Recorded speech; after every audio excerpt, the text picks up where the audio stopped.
दोस्तों नमस्कार, मेरा नाम प्रशांत है और आप देखना शुरू कर चुके हैं आपका अपना खुद का चैनल खुदरंग। बीते 2 दिन से बहुजन समाज पार्टी 2 धड़ों में अलग अलग बटी हुई नजर आ रही है, कम से कम सोशल मीडिया पर तो जरूर। सवाल यह है कि बहुजन समाज पार्टी से अशोक सिद्धार्थ का निष्कासन और नितिन सिंह का निष्कासन हुआ क्यों, उसके पीछे की असली वजह क्या है? क्या गुटबाजी ही असली वजह है या कोई और वजह है? और सवाल यह भी है कि इसके पीछे वो कौन लोग हैं जो लगातार इस बात को तूल देते रह रहे हैं, क्योंकि बहुजन समाज पार्टी में निष्कासन पहले भी हुए हैं, लेकिन इतना तूल किसी भी नेता के निष्कासन पर नहीं दी गई। और इस पूरे मसले को जो बढ़ाने की कोशिश कर रही है, अगर आप सोशल मीडिया पर जाएंगे और देखेंगे तो आपको यह समझ में आएगा कि बहुजन समाज पार्टी के समर्थक, उनके कार्यकर्ता ही इस खबर को तूल दे रहे हैं। तो सवाल यह है कि इस खबर को इतना ज्यादा क्यों खींचा जा रहा है। साथ में आज के इस वीडियो में मैं आपको बताने की कोशिश करूंगा कि अशोक सिद्धार्थ के निष्कासन की जो पटकथा है वो कब लिखी गई, इसके पीछे की असली वजह क्या है, अंदर की पूरी खबर मैं आपको बताने की कोशिश करूंगा। लेकिन उससे पहले सोशल मीडिया पर पिछले 2 दिन से जिस तरीके से दोनों गुट एक दूसरे पर हमलावर हैं और इस बीच में मीडिया के लोगों को जिस तरीके से टारगेट किया जा रहा है, वो ना तो बहुजन समाज पार्टी के लिए ठीक है और ना ही बहुजन समाज पार्टी के समर्थकों के लिए। अब बात करते हैं अंदर की खबर की। दोस्तों आप सभी को पता है कि अशोक सिद्धार्थ का कद बहुजन समाज पार्टी में क्या था। यह बताना अभी भी बहुत मुश्किल है कि आने वाले वक्त में अशोक सिद्धार्थ का कद बहुजन समाज पार्टी में रहेगा या अशोक सिद्धार्थ अगले जयप्रकाश बनने की राह पर होंगे, क्योंकि तमाम सारे लोग इस तरीके की बात, इस तरीके की चर्चाएं शुरू कर चुके हैं। सबसे बड़ा सवाल दोस्तों यह है कि इस पूरी घटनाक्रम की शुरुआत कहां से हुई। दोस्तों आप सभी को पता है कि 4-5 दिन पहले अशोक सिद्धार्थ की बेटी की शादी आगरा में थी। मैं सिलसिलेवार तरीके से 3-4 घटनाओं का जिक्र करूंगा जिससे बहन कुमारी मायावती जी बेहद नाराज थीं अशोक सिद्धार्थ से। 29 तारीख को दोस्तों 29 जनवरी को एक बैठक हुई थी दिल्ली में। बहन कुमारी मायावती जी ने मीटिंग बुलाई थी और मीटिंग सभी राज्यों के प्रभारियों को, उनके अध्यक्षों को, सभी बड़े कोऑर्डिनेटर्स को, सभी बड़े नेताओं और पदाधिकारियों को दिल्ली में बुलाया गया था। कहा गया कि इस बैठक में बहन कुमारी मायावती जी से अशोक सिद्धार्थ के बारे में बल्क में शिकायत की गई। बहन जी से यह शिकायत की गई कि अशोक सिद्धार्थ जो हैं वो लगातार जो है एक तरीके से जो लोग हैं, पदाधिकारी हैं, उन पर धौंस जमाते हैं। उनको इस बात पर सवाल उठाते हैं कि वो जो है उनके संबंधी होने की धौंस, आकाश आनंद के ससुर होने की धौंस जमाते हैं और वो आकाश आनंद को आगे इस तरीके से प्रोजेक्ट कर रहे हैं कि बसपा का भविष्य आकाश आनंद ही हैं। इस तरीके की शिकायतें 29 जनवरी को की थी और खास तौर पर इन शिकायतकर्ताओं में दक्षिण भारत के जो राज्य हैं, वहां के जो प्रभारी हैं, वहां के जो कोऑर्डिनेटर्स हैं, जो बड़े नेता हैं, उन्होंने इसकी शिकायत की थी।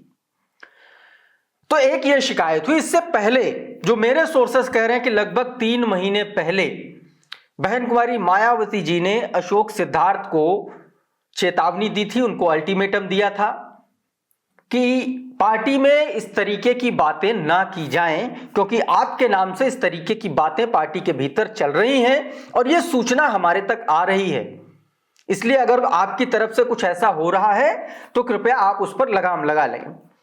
3 महीने पहले इस तरीके की चेतावनी बहन कुमारी मायावती जी ने अशोक सिद्धार्थ को दी थी, ऐसा मेरे सोर्सेस कहते हैं।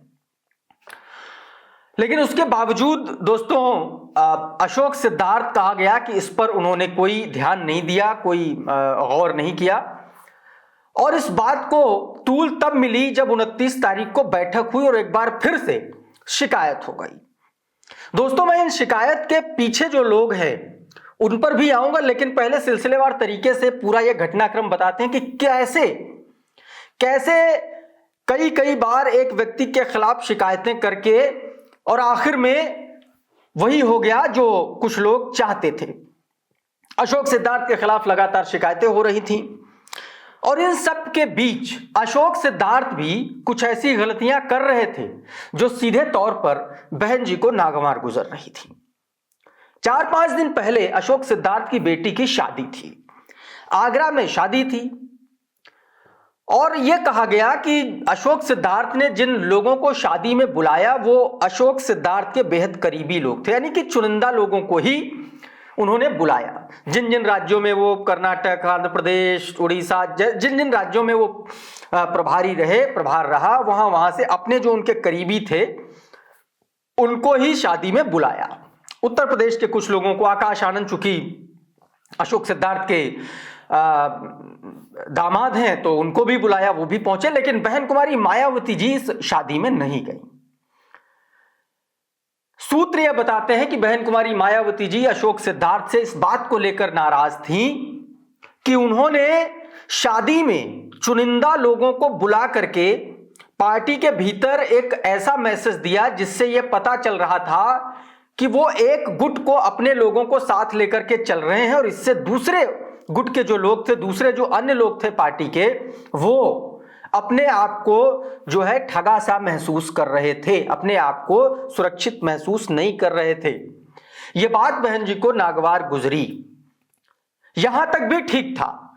उसके बाद यह कहा गया कि जो पार्टी में, जो शादी में जो लोग आए थे दक्षिण भारत से, खास तौर पर जो दक्षिण भारत के राज्यों से जो लोग आए थे, वो बहन कुमारी मायावती जी से उन्होंने दिल्ली में मुलाकात की और उन लोगों के साथ में रामजी गौतम, जो बहुजन समाज पार्टी के राज्यसभा सांसद हैं, कई राज्यों के प्रभारी हैं बिहार समेत, वो भी मिले। और उस मीटिंग में भी ये सूत्र बताते हैं कि उस मीटिंग में भी अशोक सिद्धार्थ का फीडबैक लिया गया बहन जी के द्वारा।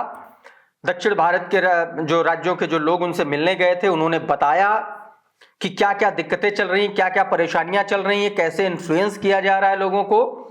और उसके बाद जो है अशोक सिद्धार्थ पर इस तरीके का दोस्तों एक्शन हुआ। एक चीज और भी है दोस्तों, शादी में जब तमाम सारे लोग गए थे, बहुत जनरल बात है, बहुत सामान्य सी बात है कि आप शादी में जाएंगे तो बहुत सारे लोग आएंगे तो आप सबसे मुलाकात करते हैं। इस शादी में आकाश आनंद ने जिन चुनिंदा लोगों को अशोक सिद्धार्थ ने बुलाया था, उनसे अशोक सिद्धार्थ ने आकाश आनंद की मुलाकात करवाई और यह भी मुलाकात भी बहन जी को एक तरीके से नागवार गुजर रही थी। आप देखेंगे जो बहन जी के ट्वीट की लैंग्वेज थी, जो भाषा थी, उसमें सीधे तौर पर गुटबाजी का जिक्र किया गया और वो बहुत सारी चीजों को समेटे हुए वो लाइनें थी। शादी में दोस्तों जो लोग पहुंचे थे उन्होंने सीधे तौर पर, जब उन्होंने बहन जी से मुलाकात की तो उन्होंने अशोक सिद्धार्थ को लेकर के बातचीत की, उनका फीडबैक लिया और उसके अगले ही दिन उन पर यह कार्रवाई हो गई।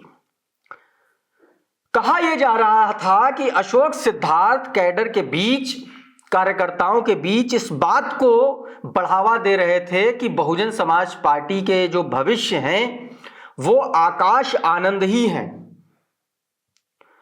इस वजह से पार्टी का एक वर्ग सीधे तौर पर उस पर सवाल खड़े कर रहा था और यह बात बहन कुमारी मायावती जी तक पहुंच चुकी थी, इसलिए भी वो नाराज थी।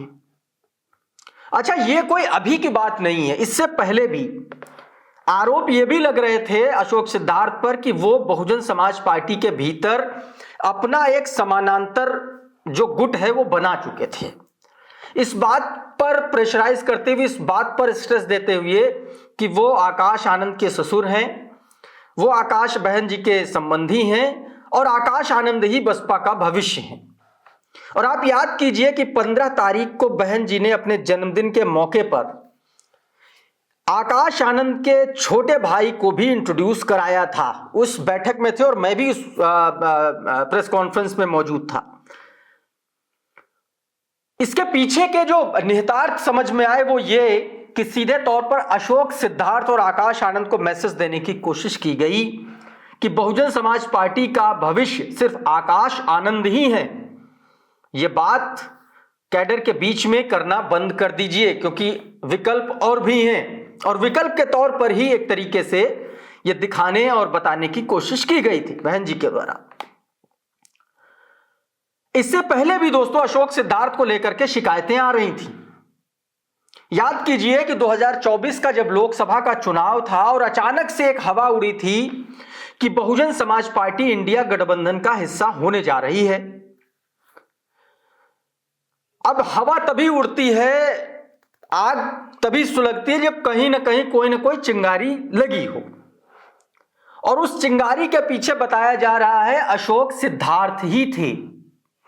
सूत्र यह बताते हैं कि बहन जी ने यह तय कर लिया था कि बहुजन समाज पार्टी 2024 के लोकसभा चुनाव में अकेले मैदान में उतरेगी। बावजूद इसके अशोक सिद्धार्थ कांग्रेस के कुछ बड़े, प्रियंका गांधी के बड़े करीबी नेताओं से अशोक सिद्धार्थ ने मुलाकात की थी। सूत्र यह भी बता रहे हैं कि जिस वक्त उन्होंने जिनसे मुलाकात की थी वो छत्तीसगढ़ के पूर्व मुख्यमंत्री भूपेश बघेल थे और उनसे बाकायदा ये सब बात हो गई थी। और ये सारा जो मेल मुलाकात बैठक कांग्रेस के साथ जो पूरा घटनाक्रम हुआ था, उसमें मायावती जी को कुछ भी उस बारे में कुछ पता ही नहीं था, कोई उनकी परमिशन नहीं ली गई थी। और जिस तरीके की दोस्तों बहन जी राजनीति करती हैं, सियासत करती हैं, ये बात आप सबको पता है कि बहुजन समाज पार्टी में मायावती जी जब तक नहीं चाहती हैं, उनकी जब तक परमिशन नहीं होती, तब तक कोई कुछ नहीं कर सकता। बिना उनकी परमिशन के पत्ता भी नहीं हिलता। और अशोक सिद्धार्थ सीधे तौर पर चले गए थे गठबंधन की बात करने, कांग्रेस के बड़े नेताओं से मुलाकात कर ली, मीटिंग कर ली। इस बात से भी बहन कुमारी मायावती जी दोस्तों काफी नाराज थी। कई बार अशोक सिद्धार्थ को इसको लेकर के चेतावनी दी गई थी। सूत्र बताते हैं, बहन जी के जो करीबी हैं वो लोग ये बताते हैं। अशोक सिद्धार्थ लगातार उसकी अनदेखी कर रहे थे और नितिन सिंह इन सब के बीच में, कहते नहीं है कि गेहूं के बीच में घुन पिस जाता है, तो नितिन सिंह वही हो गए। नितिन सिंह अशोक सिद्धार्थ के बहुत करीबी, आकाश आनंद के बहुत करीबी, यानी कि उस एक पूरे कॉकस का हिस्सा बन चुके थे। और नितिन सिंह जो है पहले पॉइंट ऑफ कांटेक्ट थे इस पूरे सर्कल के, जो अपनी बात को नीचे कैडर तक पेनिट्रेट करते थे, पहुंचाते थे। और इसी वजह से दोस्तों अशोक सिद्धार्थ की पार्टी से विदाई हुई, पार्टी से निष्कासन हुआ। इस तरीके की जो जानकारी है वो सोर्सेस दे रहे हैं। अब दोस्तों सवाल यह उठता है कि अगर अशोक सिद्धार्थ पर कार्रवाई हुई है तो फिर बाकी के जो लोग हैं जिन्होंने ये बात वहां तक पहुंचाई, उन पर कार्रवाई क्यों नहीं हो रही है, या उन पर कार्रवाई होगी भी या नहीं होगी, ये भी बड़ी बात है। लेकिन एक बात सच है कि बहन कुमारी मायावती जी का ये जो फैसला है ये सिर्फ और सिर्फ किसी एक शिकायत का नहीं था, तमाम सारी शिकायतों का पुलिंदा बन चुका था जो पिछले कई महीनों से लगातार किया जा रहा था। और उस पर बहन जी ने ये एक्शन तब लिया है जब ये शादी वाला इंसिडेंट हुआ। उन्होंने अपनी आंख से देखा, अपने कान से सुना, और किस तरीके से देखा कि किस तरीके से चुनिंदा लोगों को पार्टी में, शादी में बुलाया गया। वो सीधे तौर पर एक बात देख पा रही थी कि कैसे पार्टी में साफ साफ दो धड़े बन गए हैं। एक धड़ा वो जो शादी में मौजूद है और एक धड़ा वो जिसको बुलाया नहीं गया। और यही सबसे बड़ी वजह आखिर में जो ठप्पा लगा अशोक सिद्धार्थ पर, वो यही लगा जो बहन जी ने खुद देख करके महसूस किया कि अब जो है यहां से इनका निष्कासन किया जाना चाहिए। बहरहाल 2027 का चुनाव सिर पर है और बहन जी लगातार बैठकें करे। 29 तारीख की बैठक में सभी राज्यों का उन्होंने समीक्षा बैठक की। झारखंड के प्रदेश अध्यक्ष को बदल दिया, कई सारे प्रदेश की कार्यकारिणियों को बदलने का आदेश दिया है। उत्तर प्रदेश में भी कुछ कोऑर्डिनेटर्स थे जिनको अहम जिम्मेदारी सौंपी गई है। ऐसे में 27 से पहले इतना बड़ा फैसला, यह देखना होगा कि बहन कुमारी मायावती जी का ये जो फैसला है, ये बहुजन समाज पार्टी को एक बार फिर से एकजुट करके 27 का जो मिशन है उसको सक्सेसफुल बना पाएगा या नहीं बना पाएगा, या अशोक सिद्धार्थ आने वाले कुछ महीनों में उनकी एक बार फिर से बहुजन समाज पार्टी में वापसी हो सकती है क्या, यह भी देखना बड़ा दिलचस्प होगा। लेकिन एक बात सच साबित हो गई कि अशोक सिद्धार्थ पिछले कई महीनों से इस तरीके की गलतियां करते हुए चले आ रहे थे, उनकी शिकायतें मिल रही थीं। बहन जी ने इस पर कोई एक्शन नहीं लिया था तब तक जब तक उन्होंने खुद अपनी आंख से नहीं देखा। इसी महीने जब कुछ दिन पहले जो शादी थी उसमें जिस तरीके से उन्होंने साफ तौर पर दो गुट दो धड़े बटे हुए देखे और उसके बाद उन्होंने ये एक्शन लिया। बहरहाल आपको क्या लगता है कि ये एक्शन क्यों लिया गया, आपका क्या मानना है, आप हमारे कमेंट बॉक्स में जरूर लिखिए।